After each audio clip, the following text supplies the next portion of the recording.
आप कथा सुनते हैं, सेवा करते हैं, नाम जप करते हैं, और स्वप्न को आप मिथ्या मत मानिएगा।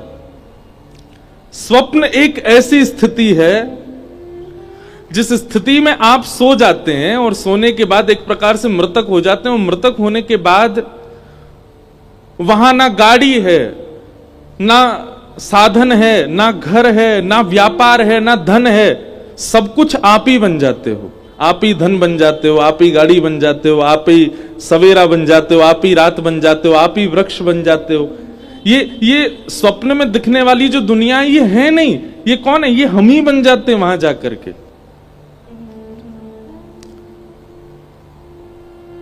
हमारे साधुओं ने, संतों ने, ऋषियों ने इस बात को प्रमाणित किया कि व्यक्ति के हृदय की वास्तविक स्थिति उसके स्वप्न में दिखाई देती है।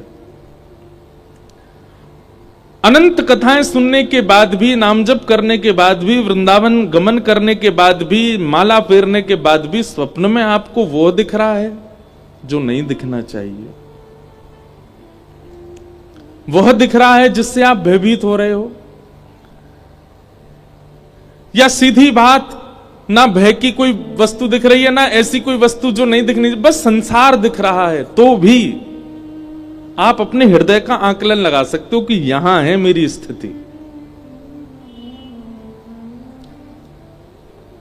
कई ऐसे साधक हुए, वे रात्रि में स्वप्न जो देखते थे ना उसको अंकित करते थे, कहीं ना कहीं उसको लिखते थे, जो भी उनको स्मृति में याद आया। क्योंकि स्वप्न का एक स्वरूप होता है कि सुबह उठने के एक क्षण बाद ही आप विस्मृत होने लग जाएगा, भूलने लग जाओगे आप। 2-4 घंटे बाद जो आप बता रहे हैं वो कई बार आप मनोभाव से बनाते हैं। स्वप्न वास्तविक याद सबको नहीं रहता, पर कहीं ना कहीं हमको अपनी स्थिति पता चल जाती है कि किस तरीके का स्वप्न हम देख रहे हैं। वो हमारी आंतरिक मन की स्थिति दिखाता है।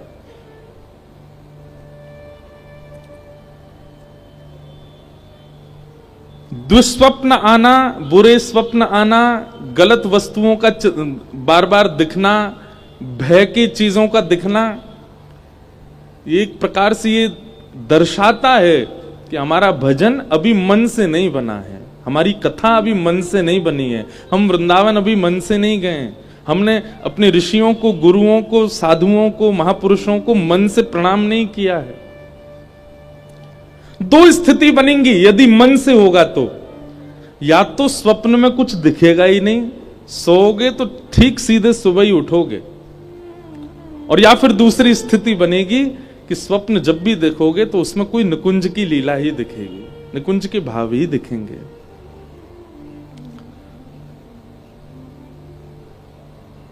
कभी वृंदावन परिक्रमा दिख जाएगी, कभी कोई साधु दिख जाएंगे, कभी कोई भाव दिख जाएगा, कभी महादेव, और ये तो विशेष रूप से होगा कि श्री किशोरी जी की, ठाकुर जी की सेवा करने वाले इनको महादेव जरूर दिखेंगे स्वप्न में, और महादेव की आराधना करने वाले इनको युगल सरकार जरूर अनुभव कराएंगे। श्री हनुमान जी का नित्य चिंतन करने वालों को श्री राम स्वरूप का दर्शन हो सकता है, मतलब विपरीत प्रेम का आभास होता है चित्त में। पर हमें क्या दिखते हैं? हमें सांप दिख रहे हैं, कोई को ब्याह दिख रहा है, कोई मरो भयो दिख रहा है, अपनों ही ब्याह दिख रहा है। कभी खाते हुए दिख रहे हैं, कभी रोते हुए दिख रहे हैं, कभी भागते हुए दिख रहे हैं। मन की स्थिति आपका स्वप्न बताता है कि आप किस स्थिति में हो, किस स्तर पर आ चुके हो। स्वप्न को मिथ्या मत मानिएगा। उसके लिए क्या करें? तो एक तो वैदिक नियम है जो कि श्रीमद् भागवत ने आज्ञा की है, गजेंद्र मोक्ष का पाठ किया करो। रात्रि शयन से पूर्व हाथ पैर धो करके अगर आप कर सको तो श्री गजेंद्र मोक्ष का पाठ करो। द्विस्वप्न नाश, द्विस्वप्नों का नाश होता है। और या फिर सोने से पहले कथा की कोई लीला, ठाकुर जी की कोई लीला, ठाकुर जी का कोई भाव, उसका दर्शन करो, उसका चिंतन करो, और फिर शयन में जाओ।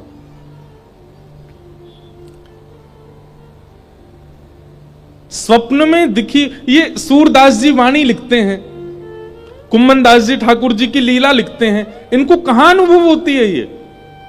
या तो स्वप्न में या फिर मानसी में।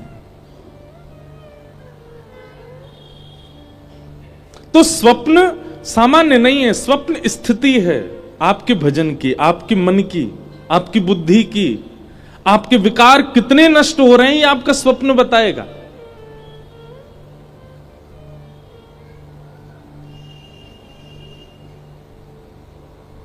और ये सप्ताह कथा का क्रम, वह स्वप्न आवे जिससे प्रिया प्रियतम का वह अनुभव आभास हो। हमारे वृंदावन की लीला है, श्री बिहारिन देव जी बिहारी जी की सेवा कर रहे हैं, और बिहारी जी की सेवा करते करते बिहारी जी से बस एक ही प्रार्थना करते हैं, कब मिलेगो मोए वो निज वृंदावन। जिस निज वृंदावन में स्वामी श्री हरदास जी विहार कर रहे हैं, जिस निज वृंदावन में सब आचार्य हैं, जिस निज वृंदावन में आप मूर्तिमंत होकर के नहीं चलते फिरते दिखाई देते हो, वो निज वृंदावन कब प्राप्त होगा? और बस बिहारी जी की सेवा करते नित्य यही भाव रखते, कब मिलेगो मोए वो निज वृंदावन। एक दिन यमुना जी के तट पर बिहारी जी का अभी मंगला नहीं हुई है, बिहारी जी का अभी उत्थापन नहीं हुआ, उससे पूर्व स्वयं स्नान के लिए यमुना जी गए। अब देखो कहां कब अनुभूति हो जाए ये भी हम कह नहीं सकते।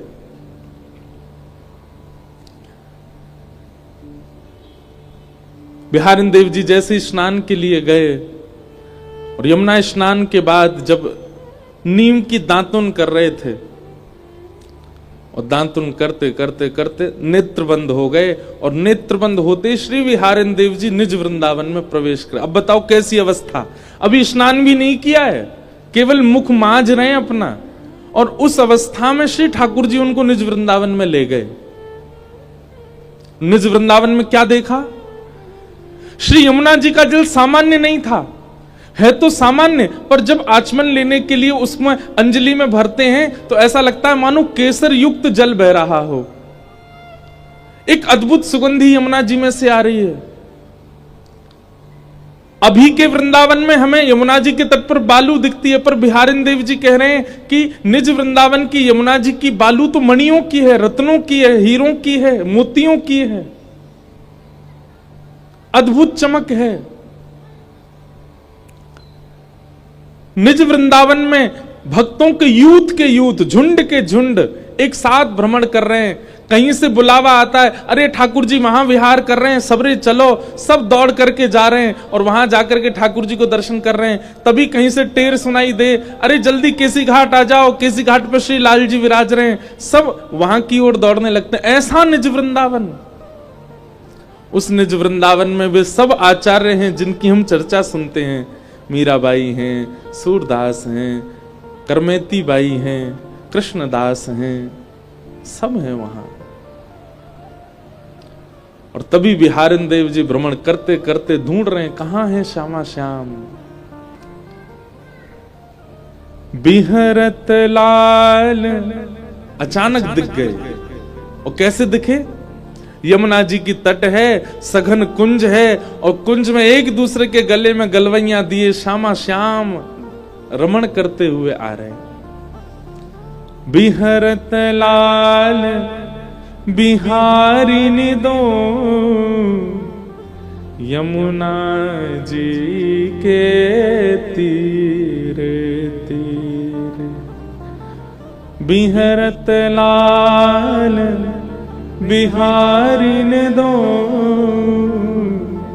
यमुना जी के तीरे तीरे। इतना अद्भुत दर्शन होता है श्री बिहारिन देव जी को। ठाकुर जी किशोरी जी को देख रहे हैं, किशोरी जी ठाकुर जी को देख रही हैं। किशोरी जी की गुलाबी चुनरी, ठाकुर जी की पीली चुनरी, वो भी नीचे आपस में मिल रहे हैं। ठाकुर जी के नेत्र किशोरी जी के नेत्रन से मिल रहे हैं। ठाकुर जी के कानन के कुंडल किशोरी जी के कानन के कुंडल से मिल रहे हैं, नथ बेसर से मिल रही है, श्रृंगार से मिल रहे हो है। मानो श्री कृष्ण ही एकमात्र किशोरी जी से नहीं मिल रहे हैं, ठाकुर जी के अंग पर विराजमान जितने भी आभूषण हैं मानो वे भी सचल हो गए हों, किशोरी जी के आभूषण सचल हो गए हों, आपस में वे भी मिल रहे हैं, एक अद्भुत छटा का दर्शन होता है।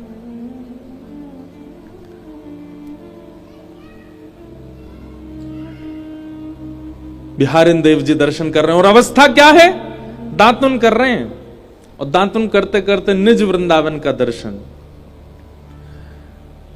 तभी जोर की ध्वनि आई, श्री हरदास, अरे श्री हरदास।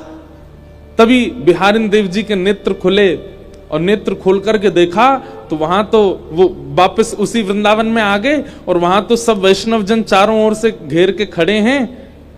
और बिहारिन देव जी कह रहे हैं, का भयो भैया, तुमने मुझको काई को ध्यान से उठाए दियो। बोले, बिहारिन देव जी आप किस अवस्था में चले गए थे? तब बिहारिन देव जी बताने लगे, मैं इस अवस्था में चला गया, पर आप लोग इतने चिंतित क्यों हैं? तो किसी ने कहा, बोले आपको 3 दिन हो गए यहीं बैठे बैठे और 3 दिन से दांत मांज रहे हो, मसूड़ों से रक्त निकल रहा है आपके, और इतना ही नहीं 3 दिन से बिहारी जी शयन अवस्था में ही हैं, आप यहां बैठे हैं, सेवा ही नहीं हुई वहां ठाकुर जी की।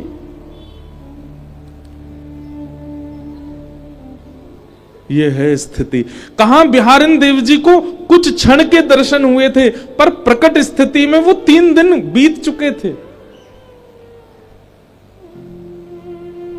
इन अवस्थाओं तक पहुंचना, इन अवस्थाओं तक हम इतनी लंबी अवस्था में, इतनी श्रेष्ठ अवस्था में तो नहीं जा सकते, पर कम से कम रात्रि में जब अपने देह के अभिमान से शून्य होते हैं, विषय विलास से शून्य होते हैं।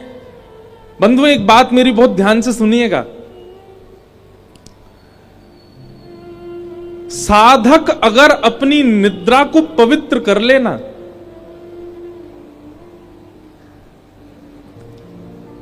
जब आवश्यक है तब अपने गृहस्थाश्रम के भाव का निर्वहन करे, परंतु अन्य भावों में यदि वो अपनी निद्रा को, अपने रात्रि शयन को यदि पवित्र कर ले, शुद्ध कर ले, जैसे दिन भर वो पवित्र अवस्था में रहता है वैसी पवित्र अवस्था में रात्रि शयन में अगर जाए ना, तो निश्चित है, हम व्यासपीठ से दावा देकर के कह रहे हैं कि रात्रि के स्वप्न में उसे प्रिया प्रियतम का निश्चित आभास हो जाएगा, बस वो शुद्ध अवस्था में निद्रा में जाए। और कम से कम हमारे युवा भाई बहन जो अभी ब्रह्मचर्य में ही हैं, कम से कम वो ही इस बात का प्रयास करें। वह चिंतन, वह छवि, हम कई बार बताएं आपको, हम कोई अपनी प्रशंसा के भाव से नहीं करें, कई भाव व्यास मंच से वो निकल आते हैं जो कहीं पढ़े भी नहीं गए हैं। कई बार ऐसा होता है कि कोई पद देखा, कोई लीला देखी, पर वह लीला जितनी लिखी हुई थी उससे अधिक दिखने लग जाती है, अधिक समझ में आने लगती है, अधिक उसका वर्णन आने लगता है। और ये कब संभव होता है? जब कहीं ना कहीं हमारा मानसिक भाव शुद्ध हो, हमारे मन शुद्ध हो, और मन की शुद्धता का एकमात्र उपाय है श्रीमद् भागवत की कथा। यहां ज्ञान के जो कड़वे नीम खिलाए जाते हैं ना, वो कड़वे नीम औषधि हैं, ताकि रसगुल्ला खा सको, ताकि गुलाब जामुन खा सको, ताकि गाजर का हलवा खा सको। खूब नीम खाई होगी तो फिर बाद में कुछ भी मिठास खाओगे तो शुगर लेवल बढ़ने में थोड़ी आसानी कम रहेगी, जल्दी नहीं बढ़ेगा। ठीक वैसे ही ब्रज की लीला, ठाकुर जी की अंतरंग लीला, बाल लीला, ये सब तो मिठास है। सीधे उसके आश्रम में चले जाओगे तो कहीं ना कहीं रोगी बनने की संभावना ज्यादा है। रोगी बनने की संभावना मतलब कहीं ना कहीं वहां दोष दिख जाएगा आपको। लेकिन श्रीमद् भागवत के अनन्य ज्ञान, जहां पर कई भक्तों के चरित्र, कई भाव सुनाए जा रहे हैं, इनका नीम यदि पहले ले लिया होगा तो उस लीला को समझने में और सहजता आ जाएगी। इसलिए भागवत में सीधे लीलाएं नहीं सुनाई जाती, पहले कई भक्तों के चरित्र और कई ज्ञान के प्रसंग सुनाए जाते हैं। तो ऐसी भागवत की कथा हमारे जीवन में आई है, हम उनके आश्रय में रह करके आइए उस स्थिति में पहुंचे कि कभी स्वप्न में ही सही ठाकुर जी का वह साक्षात्कार हो। कल हम लोगों ने महात्म्य सुना,